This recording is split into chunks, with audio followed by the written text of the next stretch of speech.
పోలవరం నల్లమల సాగర్ ని అజెండాలో పెట్టొద్దని స్పష్టం చేసింది తెలంగాణ. ఢిల్లీలో సిడబ్ల్యూసీ చైర్మన్ అధ్యక్షతన సమావేశం జరిగింది. రెండు రాష్ట్రాల నుంచి ఇరిగేషన్ శాఖ అధికారులు హాజరయ్యారు. దాదాపు 2 గంటల పాటు అజెండాలో ఏ అంశాలు పెట్టాలి అన్న దానిపై చర్చించారు. 12 అంశాలు చర్చించాలని తెలంగాణ ప్రతిపాదించింది. పోలవరం నల్లమల సాగర్ ప్రాజెక్ట్ ని అజెండాలో పెట్టొద్దని తేల్చి చెప్పింది. అయితే ఏపీ మాత్రం తన అజెండాను చెప్పలేదు. తదుపరి సమావేశాన్ని నిర్ణయించనుంది సిడబ్ల్యూసీ. రెసిడెన్స్ స్కూల్స్ తో మంచి చదువుతో పాటు all round development, right age లో రైట్ ఫౌండేషన్ తో రెసిడెన్స్ స్కూల్స్ ఇప్పుడు హైదరాబాద్ అంతటా.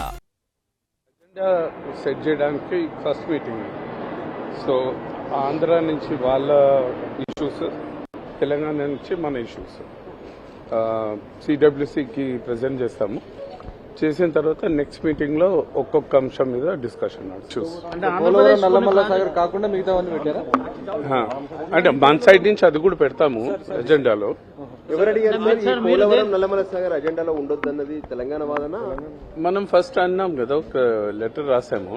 సార్, ఇప్పుడు ఈ టోటల్ అలొకేషన్స్ మీద డిస్కషన్ జరుగుతుందా ఉమ్మడి ఆంధ్రప్రదేశ్ లో? అది ట్రిబ్యునల్ లో ఉంది, కృష్ణా ట్రిబ్యునల్ లో ఉంది. మీరు కమిటీ వేసి ఈ కమిటీ ఏ ఇష్యూస్ ని ఫైనలైజ్ చేస్తుంది? అంటే అమికబుల్లీ 2 స్టేట్స్ ఒకవేళ సార్ట్అవుట్ చేసుకోగలిగితే అది సుప్రీంకోర్టు నుంచి కానీ ట్రిబ్యునల్ నుంచి కానీ తీసుకోవచ్చు. సో సిడబ్ల్యూసీ చైర్మన్ ఏమన్నారంటే ఒక 1 వీక్ లో ఆంధ్ర నుంచి ఆంధ్ర వాళ్ళు చెప్పలే. ఇంకా మొన్న తెలంగాణ నుంచి 12 పెట్టారు. అనుకున్నాము, సబ్మిట్ చేయలేదు. జస్ట్ ఓన్లీ ఎజెండా ఎజెండాలు ఏం లేదు. 12 పాయింట్స్ చెప్పారు. 12 పాయింట్స్ అని ఏం లేవు.